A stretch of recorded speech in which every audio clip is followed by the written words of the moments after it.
आनंदाचा, देशाच्या गौरवाचा, अभिमानाचा, उत्साहाचा हा दिवस आपल्या न्यायाचा विजय असो प्रजासत्ताक दिनाचा। सन्माननीय व्यासपीठ व वंदनीय गुरुजन वर्ग आणि इथे जमलेल्या माझ्या सर्व बालमित्र मैत्रिणींनो, मी अभिलाषा अजित कदम इयत्ता 8वी ब मध्ये शिकत आहे। आज मी प्रजासत्ताक दिनाविषयी 2 शब्द बोलणार आहे, ते तुम्ही शांत चित्तेने ऐकावे अशी माझी नम्र विनंती। 26 जानेवारी हा दिवस आपण मोठ्या उत्साहात साजरा करतो।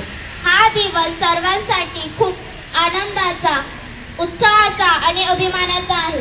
भारताला 15 ऑगस्ट 1947 रोजी स्वातंत्र्य मिळाले, पण त्या स्वातंत्र्याला आकार मिळाला तो 26 जानेवारी 1950 रोजी, कारण या दिवशी संविधान अंमलात आले।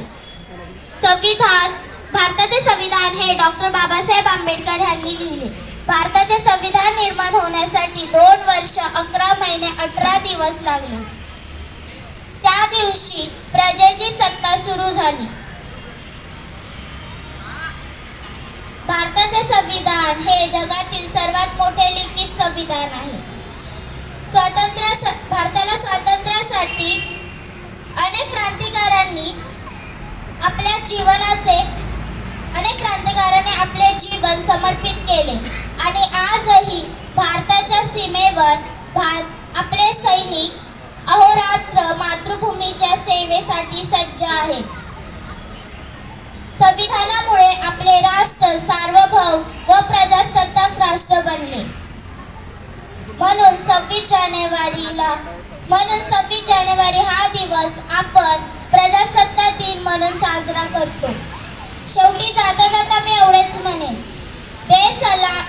कर सलामी त्या तिरंग्याला, कर सलामी त्या तिरंग्याला ज्यामुळे तुझी शान आहे, कर सलामी त्या तिरंगाला ज्यामुळे तुझी शान आहे।